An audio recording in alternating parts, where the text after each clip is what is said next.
व्याकरणाच्या भागाला सुरुवात करणार आहे। आपण आज पाहणार आहोत शब्दांच्या जाती। कोण सांगू शकेल मला शब्दांच्या जाती किती आहेत? ज्याला येतं तरी हात वर करायचा। अक्षरा सांग मला तू। 8। छान, बस खाली। पुढे मला तू 8। पहिली शब्दाची जात सांग मला। करेक्ट, व्हेरी गुड, छान।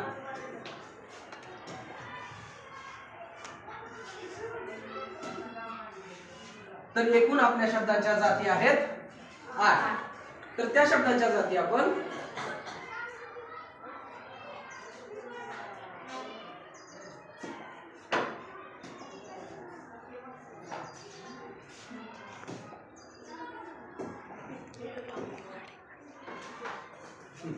शब्दाच्या जाती 8 आहेत।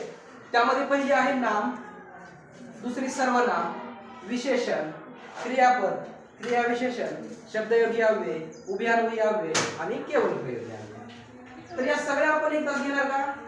नाही। तर आपण आज पहिल्या सुरुवात करूया शब्दांच्या जातीला।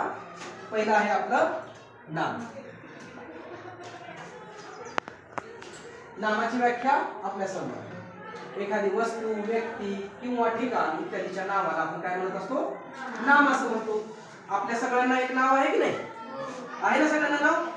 प्रत्येकाला एक वेगळं नाव असतं आणि काही नाव आपण सामान्य नामाप्रमाणे वापरतो। नामाचे 2 प्रकार पडतात।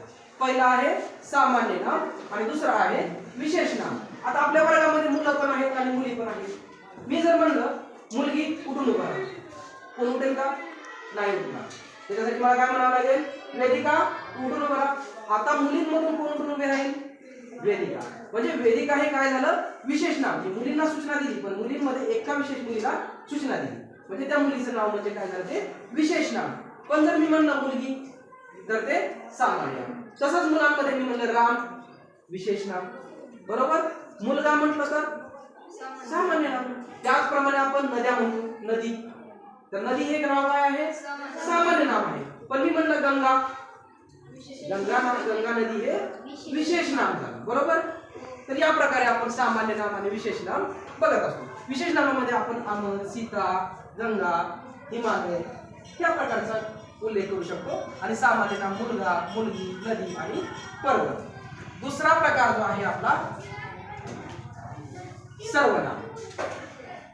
आता नाम तर सगळ्यांना माहिती झालं, पण सर्वनाम म्हणजे काय? कोण सांगू शकेल? काय सांगते ना? तर मी सांगतो। नामाऐवजी वापरल्या जाणाऱ्या शब्दाला सर्वनाम असे म्हणतात। प्रत्येक वेळेस आपण नामच वापरतो का? नाही। एखादा निबंध लिहायचा आहे, माझी आई, प्रत्येक ठिकाणी आपण आई वापरणार का? माझी आई सकाळी लवकर उठते, ती दिवसभर काम करते, रात्री आमचा अभ्यास घेते, ती खूप मेहनती आहे।